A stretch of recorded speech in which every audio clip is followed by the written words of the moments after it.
मुंबई शहर के नजदीक रामपुर नाम का एक छोटा सा आधुनिक गांव था। उस गांव में अभिमन्यु नाम का एक आदमी अपनी बीवी निधि के साथ एक छोटा सा रेस्टोरेंट चलाता था। बाहर से आने जाने वाले सारे मुसाफिर ज्यादातर अभिमन्यु के रेस्टोरेंट में ही खाना खाना पसंद करते थे। अभिमन्यु की बीवी मुसाफिरों के लिए खाना अपने हाथ से तैयार करती थी। एक दिन की बात है, बैंक का मैनेजर ताराचंद अपनी बीवी अनीता के साथ अभिमन्यु के रेस्टोरेंट में खाना खाने के लिए आया। तुम्हारे रेस्टोरेंट की चाउमीन की प्रशंसा तो दूर दूर तक है। आज मेरे पत्नी का चाउमीन खाने का मन हुआ तो मैंने सोचा कि सीधा तुम्हारे रेस्टोरेंट में ले आऊं। जी बिल्कुल, क्या है कि ग्राहकों के लिए मेरी बीवी खुद खाना बनाती है, तो फिर देर किस बात की है। जल्दी से एक एक प्लेट चाउमीन लगवाओ, पेट में चूहे दौड़ रहे हैं। अभिमन्यु ने खुशी खुशी ताराचंद और उसकी बीवी को एक एक प्लेट चाउमीन लगवा दी।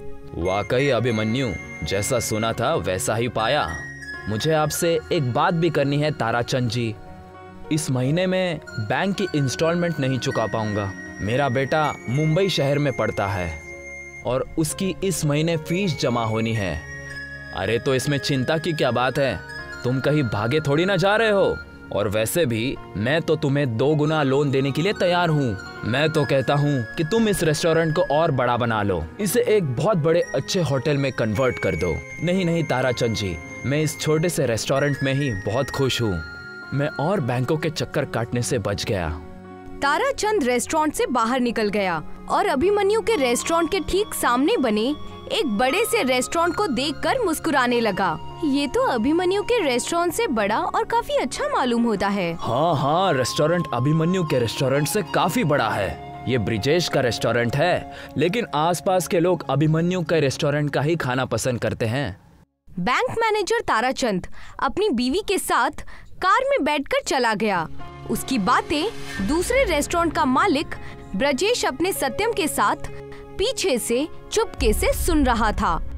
सुना मालिक, एक तो इस बैंक मैनेजर ने आपके लोन की फाइल रिजेक्ट कर दी, ऊपर से अभिमन्यु के रेस्टोरेंट की तारीफ बहुत कर रहा है, वो भी आपके रेस्टोरेंट के सामने, और हमारे रेस्टोरेंट की बुराई कर रहा है। अगर ऐसा ही रहा ना तो वो दिन दूर नहीं कि हमारे रेस्टोरेंट में बड़े बड़े और मोटे ताले लगते हुए नजर आएंगे।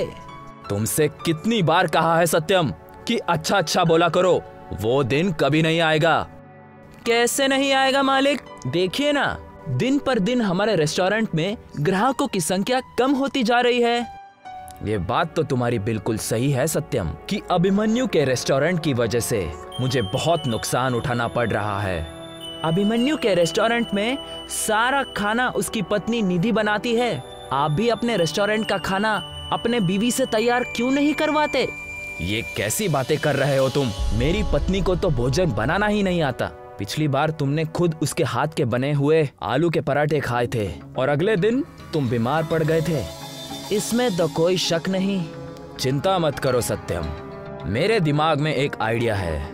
मुझे पता है कि बैंक मैनेजर ताराचंद का ट्रांसफर कुछ ही दिनों में हो जाएगा और नया बैंक मैनेजर मेरा बहुत दूर का रिश्तेदार है। अभिमन्यु के रेस्टोरेंट में सारे पैसे बैंक के लगे हुए हैं और उसकी जमीन बैंक के पास गिरवी रखी हुई है। मैं अपने दिमाग से ऐसा चक्कर चलाऊंगा कि अभिमन्यु सड़क पे आ जाएगा। अपने रेस्टोरेंट के अंदर जाकर बैठ गया। तभी वहाँ पर एक अजीब सा दिखने वाला आदमी, जिसने बहुत ही गंदा कोट पहन रखा था, रेस्टोरेंट में आकर बैठ गया।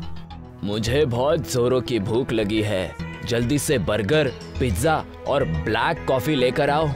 सत्यम उस आदमी को देखकर बुरा सा मुंह बनाते हुए बोला, तुमने कितने गंदे कपड़े पहने हैं। जिस कुर्सी पर तुम बैठे हो, जानते भी हो वो कुर्सी कितनी महंगी है। तुम्हारी वजह से ये कुर्सी गंदी हो गई। किस तरह के व्यक्ति हो तुम? तुम्हारे मालिक ने तुम्हें ग्राहकों का सम्मान करना नहीं सिखाया? तुम्हें पता नहीं ग्राहकों से किस तरह से बात की जाती है? हाँ, मुझे सिखाया है, मुझे सब पता है ग्राहकों से कैसे बात की जाती है।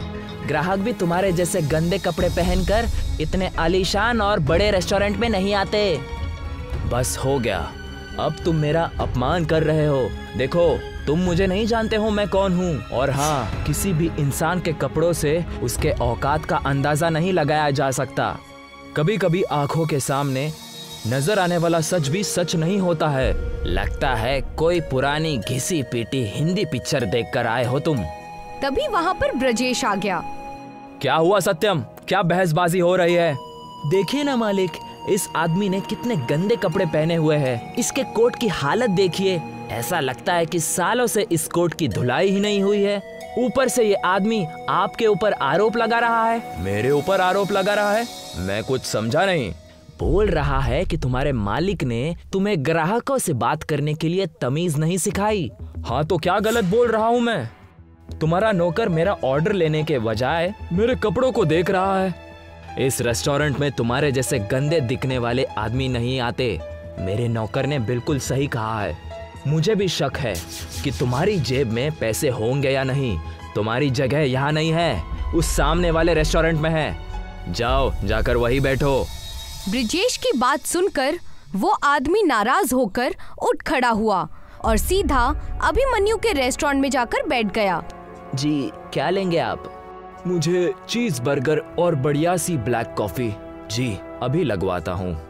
अभिमन्यु ने तुरंत उस आदमी का ऑर्डर लगवा दिया। वो आदमी बर्गर खाकर और ब्लैक कॉफी पीकर बहुत खुश होकर बोला, वाकई मैंने तुम्हारे रेस्टोरेंट की प्रशंसा सुनी थी। लोग तुम्हारे रेस्टोरेंट की बिल्कुल सही प्रशंसा करते हैं और तुम्हारी ब्लैक कॉफी पीकर तो मुझे बहुत मजा आ गया। जी, बहुत बहुत धन्यवाद। इतना कहकर वो आदमी अपनी जेब टटोलने लगा। कुछ वक्त बाद वो अभिमन्यु की ओर देखकर बोला, मुझे माफ करना यंग मैन, मैं अपना वॉलेट घर पर ही भूल आया। कोई बात नहीं, जब आपकी मर्जी हो तब आकर पैसे दे जाना। तुम तो वाकई बहुत अच्छे इंसान हो। एक तुम हो और एक तुम्हारा पड़ोसी जिसे ग्राहकों से बात करने की तमीज भी नहीं है, और मैं तुम्हारे स्वभाव से बहुत प्रसन्न हूँ। इतना कहकर उस आदमी ने एक छोटा सा चमकने वाला हीरा अभिमन्यु को पकड़ा दिया। ये तो डायमंड है, ये आप मुझे क्यों दे रहे हैं? नहीं, ये डायमंड नहीं है बेटा, ये एक गैजेट है। कुछ समय बाद ऐसा हो सकता है कि तुम्हें इसकी जरूरत पड़े। इसे अपने पास संभाल कर रखना। अगर जीवन में कभी दोबारा मुलाकात हुई तो मैं तुम्हें अपने बारे में जरूर बताऊंगा। इतना कहकर वो आदमी वहाँ से चला गया।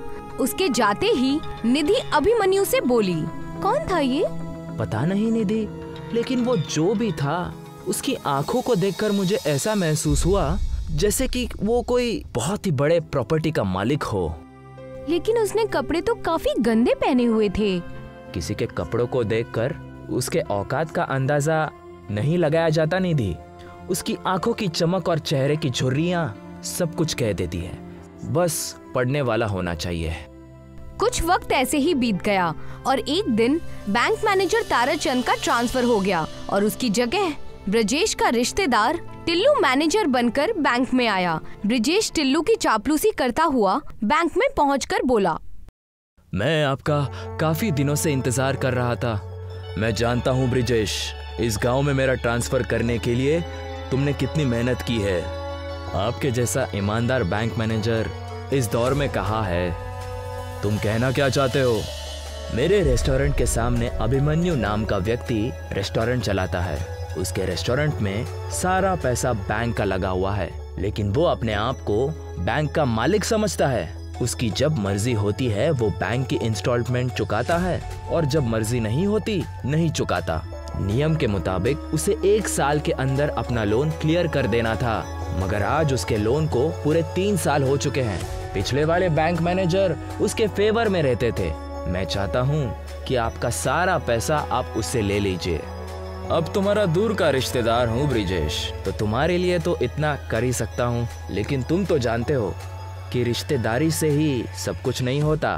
तुम समझ रहे हो ना मैं क्या कह रहा हूँ? जी, मैं आपके एक एक शब्द का मतलब समझ गया। आपके घर पर आपका इनाम पहुँच जाएगा, तो फिर निश्चिंत होकर सो जाओ। 24 घंटे में अभिमन्यु सड़क पर आ जाएगा, इसकी खबर तुम तक पहुँच जाएगी।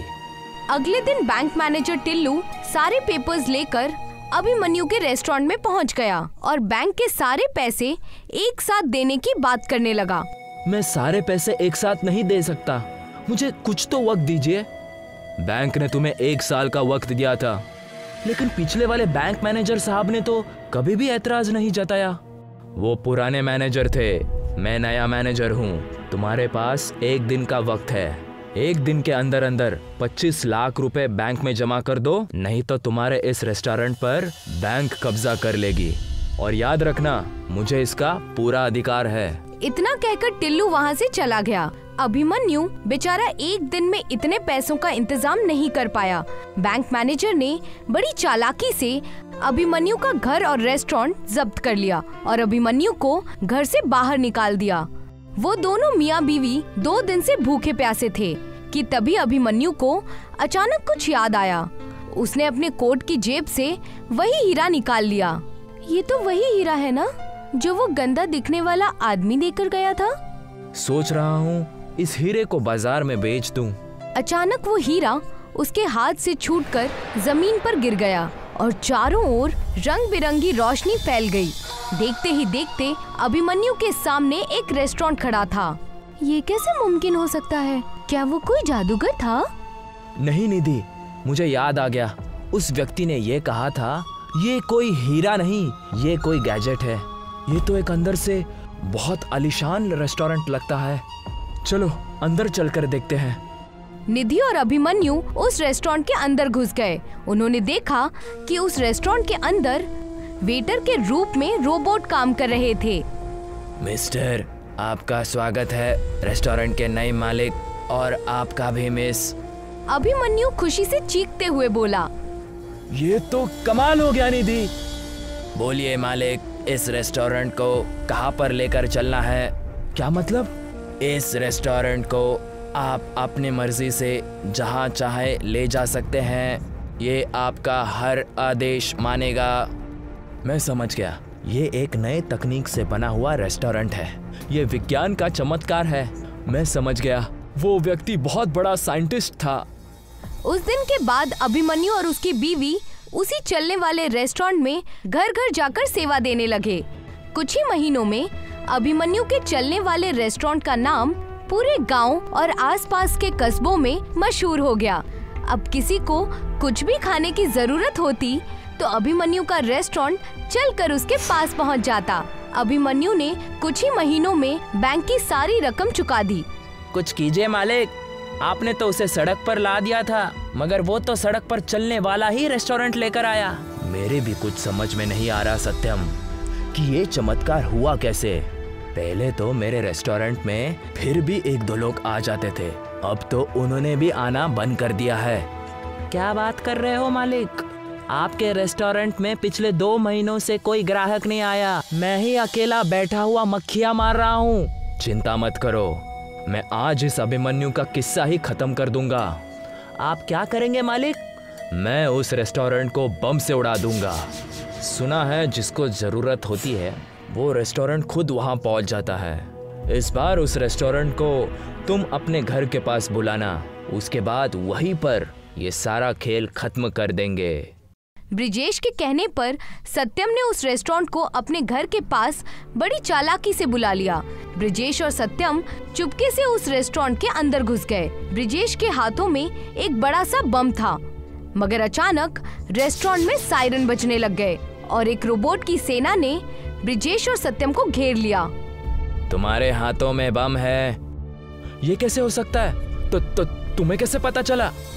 तभी वहाँ पर अभिमन्यु और निधि आ गए। मुझे तुमसे ऐसी ही उम्मीद थी ब्रिजेश कि तुम ऐसे ही गिरी हुई घटिया हरकत करोगे।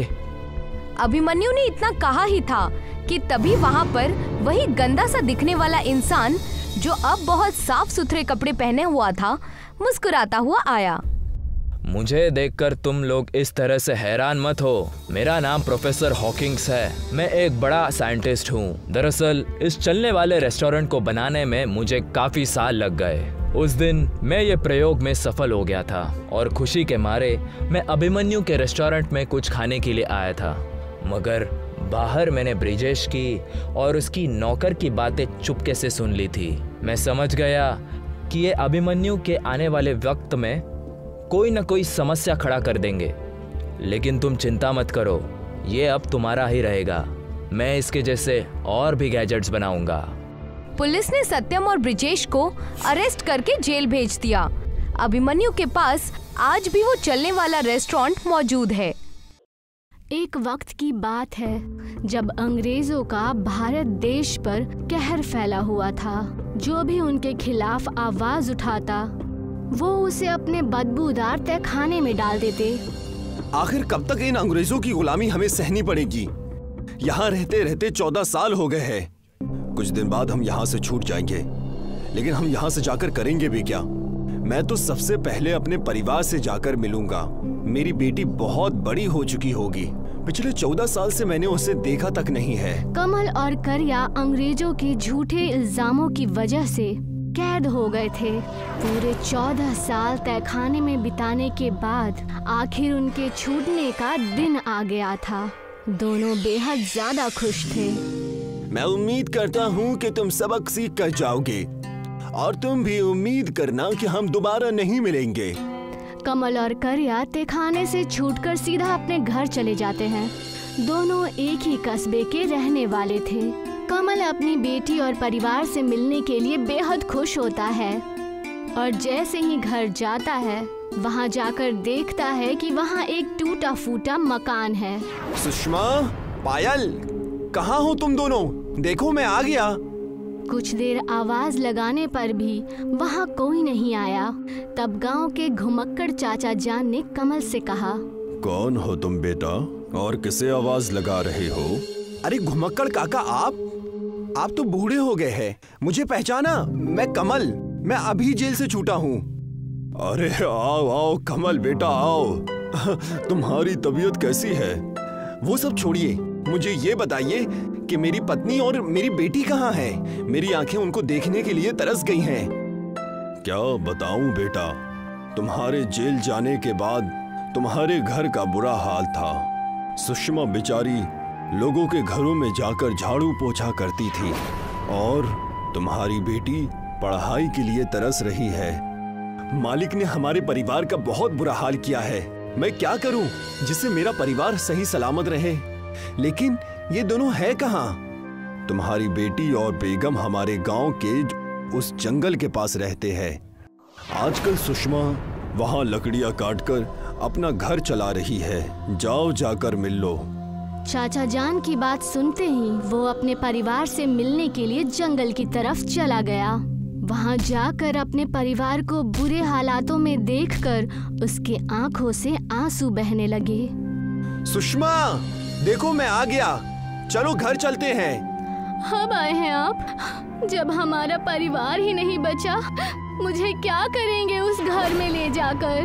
वहाँ ना तो कुछ खाने को है और ना ही रहने जैसा कुछ बचा है। तुम उसकी चिंता मत करो और मेरे साथ चलो और पायल को भी साथ ले लो। नहीं अब्बूजान, मुझे तो आपको अब्बूजान कहने में भी शर्म आ रही है।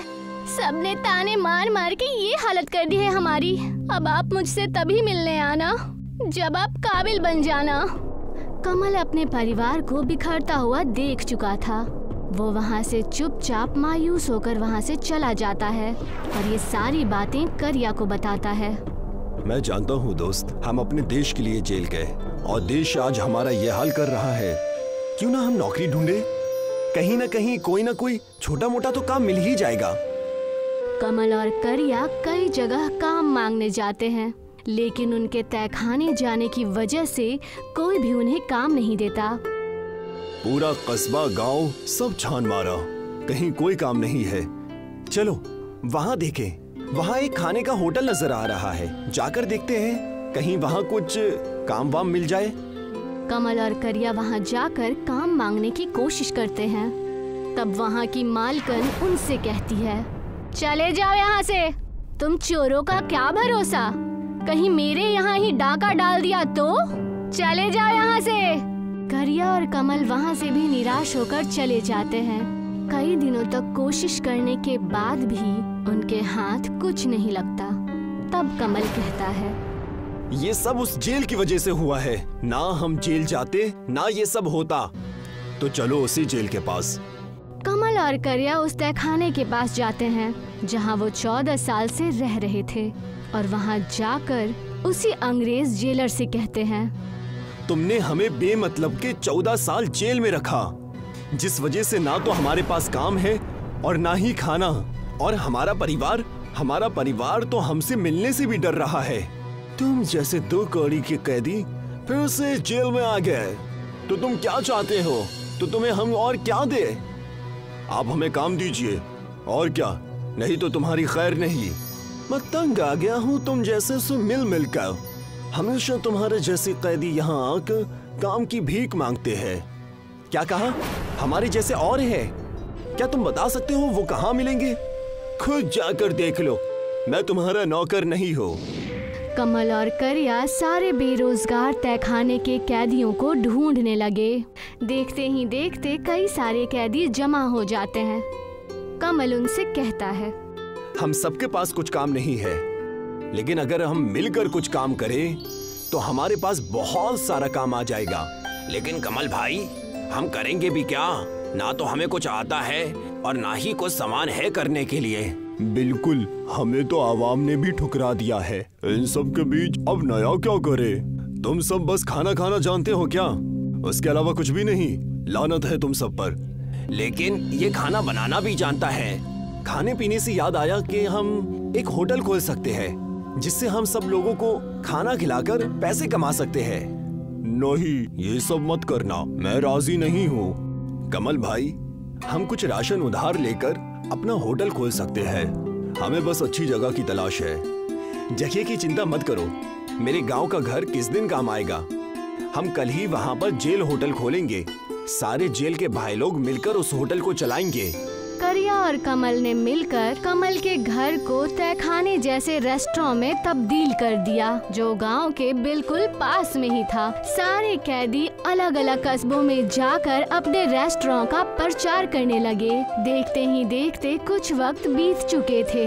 कमल का रेस्टोरेंट चलने लगा था। कमल और उसके साथी कैदियों की मेहनत रंग ला रही थी।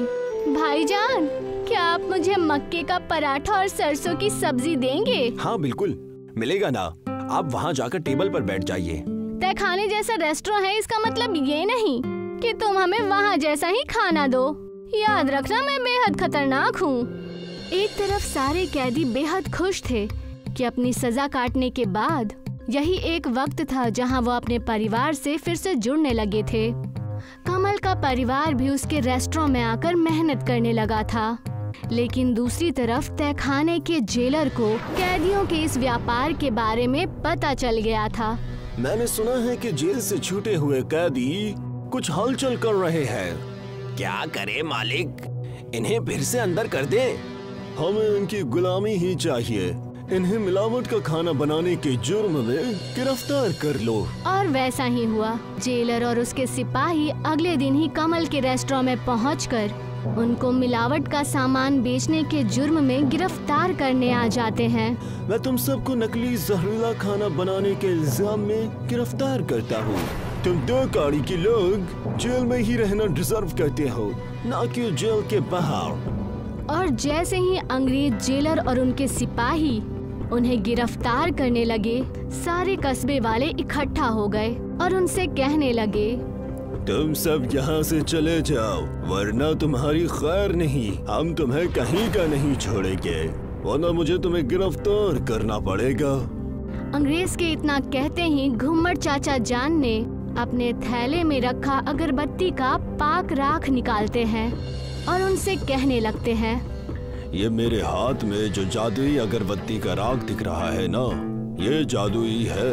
अगर इसे मैंने तुम्हारे ऊपर डाल दिया तो तुम्हारा जीना हराम हो जाएगा। मैं सब अंधविश्वासों को नहीं मानता।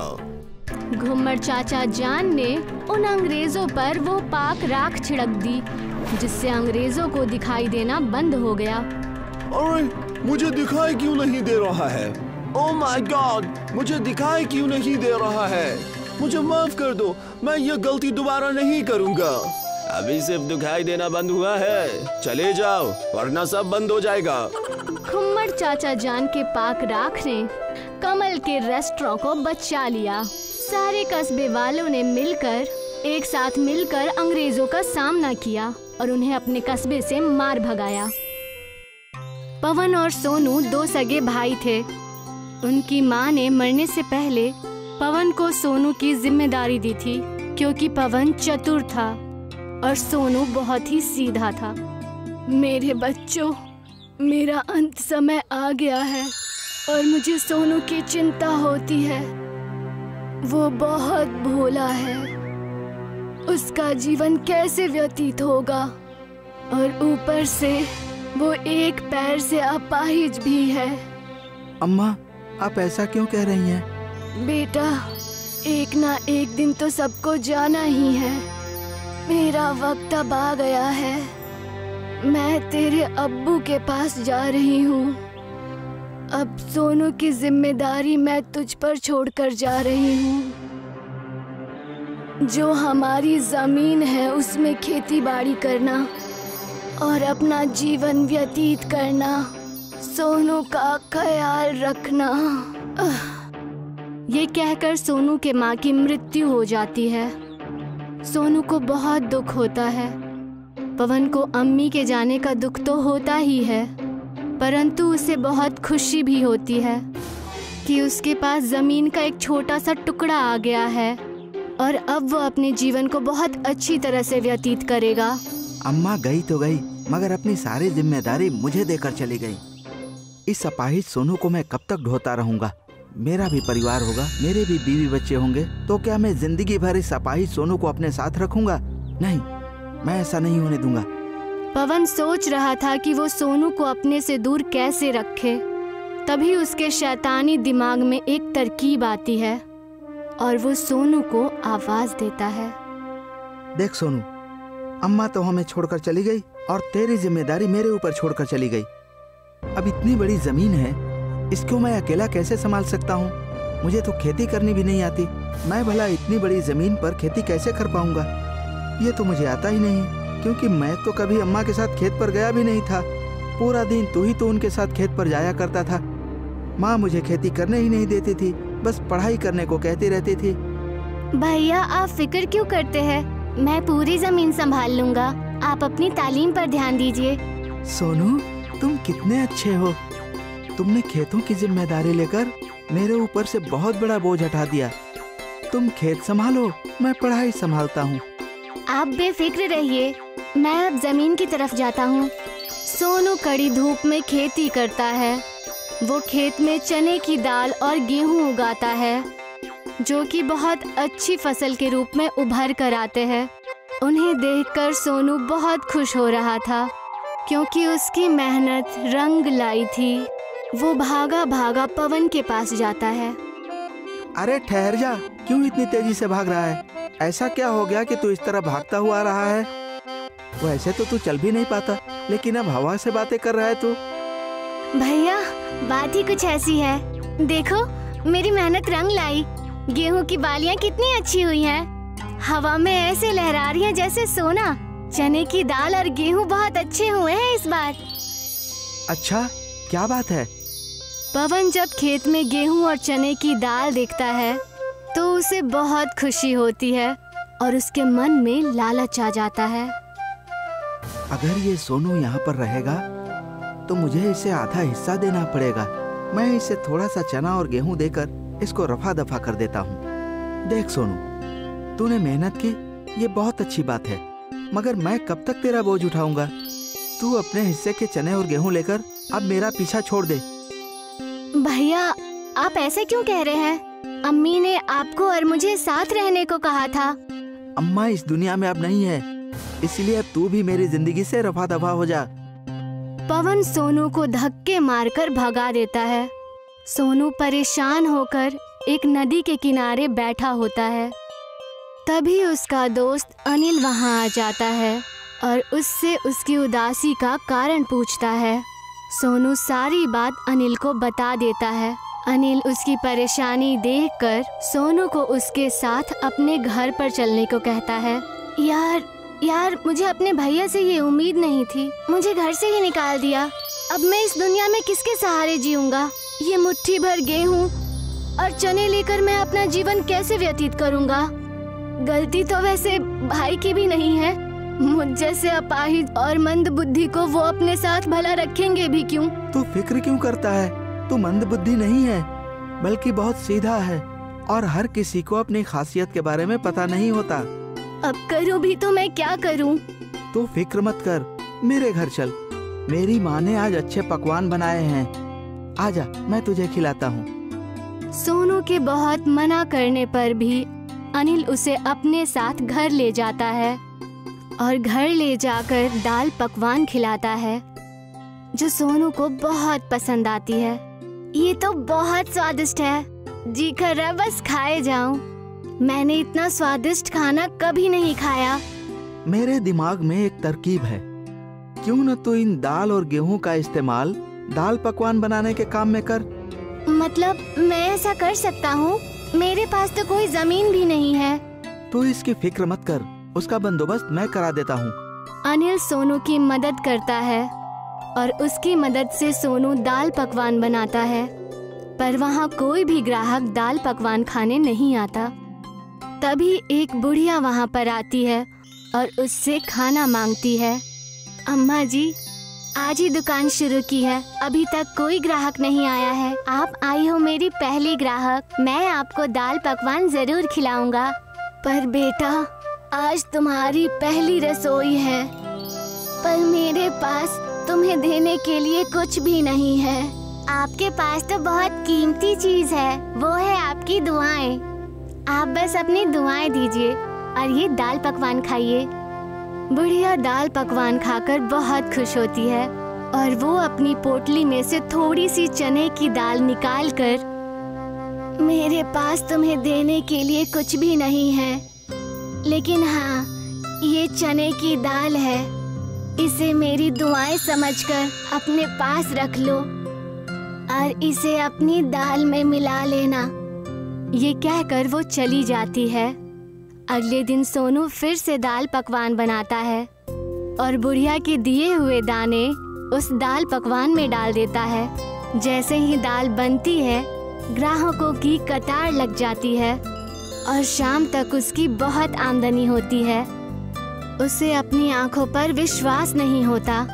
मुझे तो विश्वास नहीं होता, एक ही दिन में मुझे कितनी बरकत हो गई है। कल तक तो एक भी ग्राहक नहीं आया था। ये सब तुम्हारी नेकी का बदला है। तुमने जो उस बुढ़िया को खाना खिलाया था ना, उसके बदले में जो दाल उसने तुम्हें दी थी, ये उसी दाल का असर है। वो दाल के रूप में तुम्हें दुआ देकर गई है, जिससे तुम्हारी दिन दूनी रात चौगुनी कमाई होगी। अब ये दाल पकवान करिश्माई बन चुका है। सोनू ये जानकर बहुत खुश होता है और वो अपना काम जारी रखता है। दाल पकवान सबको पेट भर खिलाकर जब शाम को दाल पकवान बच जाता है, तो वो उसे उन लोगों में बांटता है जिनके घर उस शाम को चूल्हा न जला हो। वो गरीब लोगों में ये सारे दाल पकवान बांट देता है। अब उसकी दिन दुगनी रात चौगनी बरकत होने लगती है और वो बेहद अमीर बन जाता है। सोनपुर गांव बांस की खेती के लिए मशहूर था। वहाँ पर सालों से बांस की बहुत अच्छी खेती होती थी। दिनेश का भी एक छोटा सा बांस का खेत था। उसका बेटा राजेश भी उसके साथ काम करता था। अरे राजेश, हमारे लिए जो बम्बुओं का ऑर्डर आया था, क्या तुमने उसे रुखसत करवा दिया है? अरे हाँ अब्बू, मैंने तो कल शाम को उसे रुखसत करवा दिया था। अगर सही वक्त पर उनका सामान पहुंच जाएगा तो हमारे पैसे भी जल्दी हमारे पास पहुंच जाएंगे। शाम हो जाती है और दिनेश के घर के बाहर बांस से लदा हुआ एक ट्रक खड़ा होता है। क्या हुआ? ये ट्रक वापस कैसे आ गया? इसे तो वहाँ उतार कर पैसे लेकर के आना चाहिए था। दिनेश अंदर से राजेश को बुलाता है। राजेश अंदर से आता है। वो बहुत दुखी लग रहा होता है। राजेश, इधर देखो, ये ट्रक तो वापस लौट आया। अरे हाँ अब्बू, मुझे पता था। मुझे शहर से बम्बू फरोख्त करने वालों का फोन आया था। उन्हें हमारे से कम पैसे में कहीं बम्बू मिल रहा है, इसीलिए अब वो हमसे फरोख्त नहीं करेंगे। पर वो बिना इत्तला दिए ऐसे कैसे कर सकते हैं? हमें पैसों की कितनी जरूरत है। अब हम इतने सारे बम्बुओं का करेंगे क्या?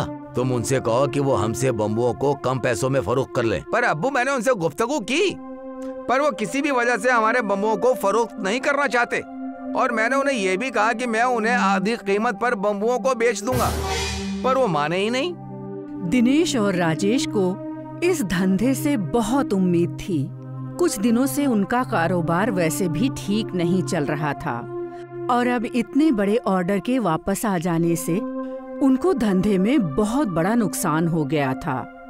एक दिन राजेश दिनेश के पास जाता है और कहता है, अरे अब्बू आप बिल्कुल फिक्र मत करो, मैंने सोच लिया कि अब हम इतने सारे बम्बुओं का करेंगे क्या। अच्छा बताओ क्या करोगे? मुझे तो कोई रास्ता नजर नहीं आ रहा। मैंने तो अपने सारे दोस्तों से मदद मांगने के बारे में भी सोच लिया, पर कोई भी हमारी मदद करने को तैयार नहीं। सबकी माली हालत बहुत ही खराब है। बाजार में बम्बुओं की कीमत भी कम होती जा रही है। इसीलिए अब्बू हमने इस बात पर गौर किया कि आज से हम बम्बुओं का कारोबार नहीं करेंगे। अरे तो फिर हमारे पास बचा ही क्या? हम और क्या कर पाएंगे?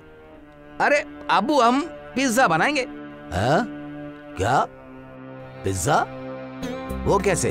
अब्बू शहर से मेरे एक दोस्त का फोन आया था। जब हमने उसे अपने हालात बताए तो उसने मुझे एक बहुत ही अच्छी तरकीब बताई। शहर में पिज्जा की बहुत ही मांग है, अलग अलग तरह के पिज्जे बनते हैं। उसमें से जवानों का एक पसंदीदा चीज है बम्बू पिज्जा।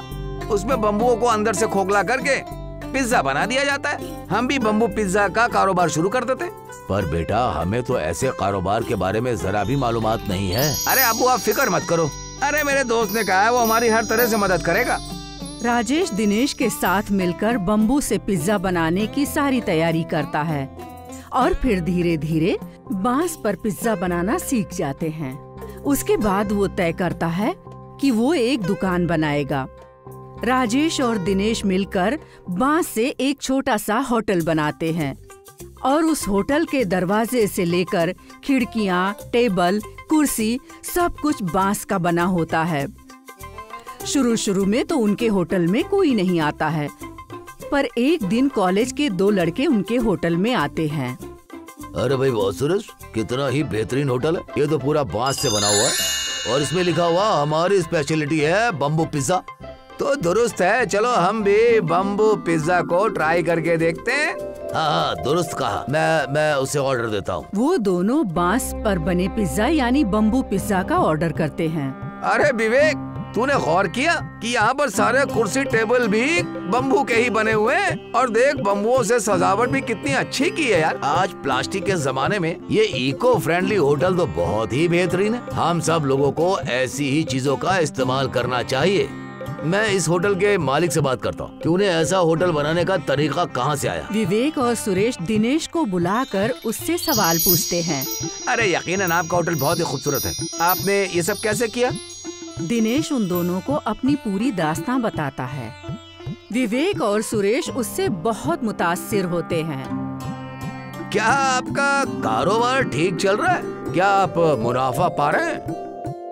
यकीनन अभी तो हम मुनाफे में बिल्कुल नहीं हैं, पर यकीन करता हूँ कि आगे चलकर मुझे इससे फायदा बहुत जरूर होगा। हाँ, आप सब में से अलग हैं, आपको मुनाफा जरूर होगा। हम भी आपकी मदद करना चाहते हैं। हमारा एक YouTube चैनल है जिनमें हम अलग अलग चीजों को डालते हैं। अगर आपकी इजाजत हो तो हम अपने YouTube चैनल पर आपकी इस होटल के बारे में जानकारी देना चाहते हैं और Instagram पर भी। इस तरह से और भी लोगों को और कॉलेज के स्टूडेंट्स को आपके होटल के बारे में जानकारी मिलेगी और आप बहुत मशहूर हो जाएंगे। सुरेश और विवेक बांस पर बना पिज्जा खाते हैं। वो पिज्जा उन्हें बहुत लजीज लगता है और वो लोग अपने दोस्तों के लिए बहुत सारा पिज्जा पैक करवा लेते हैं। उसके बाद अगले दिन वो अपने सारे दोस्तों को लेकर उसके होटल का अच्छा सा वीडियो बनाते हैं और बांस पर बनने वाले पिज्जा की रेसिपी भी शूट करते हैं। उसके बाद वो उसे अपने YouTube चैनल पर डालते हैं। भाई तुम लोग हमारी मदद करने की कोशिश कर रहे हो और मैं इसके लिए आप दोनों का बहुत बहुत शुक्रगुजार हूँ। अरे नहीं अंकल, ऐसी चीजों को तो मशहूर करना ही चाहिए। आज के जमाने में हम नौजवानों को इको फ्रेंडली और आबो हवा को नुकसान ना पहुंचाने वाली चीजों की ही बहुत जरूरत है। इन वीडियो से हमें जो भी फायदा होगा वो हम आपको दे देंगे। अरे विवेक देखो, बम्बू पिज्जा की रेसिपी पे तो 1 लाख लोगों के व्यूज आ गए हैं दोस्त। 10,000 लाइक और 1000 कमेंट भी हैं। ये तो हमारी YouTube चैनल की सबसे मशहूर वीडियो बन गई है और अब इस इको फ्रेंडली होटल के बारे में बहुत सारे लोग जान जाएंगे। अंकल अब आप मशहूर होने वाले हो। इस तरह से उन दोनों द्वारा शुरू किया गया बांस से बना पिज्जा वाला होटल फेमस हो जाता है। फिर वो धीरे धीरे दूसरे शहरों में भी अपनी शाखाएं खोलते हैं और इस तरह से बांस पर बने इको फ्रेंडली पिज्जा को पूरे देश में मशहूर कर देते हैं।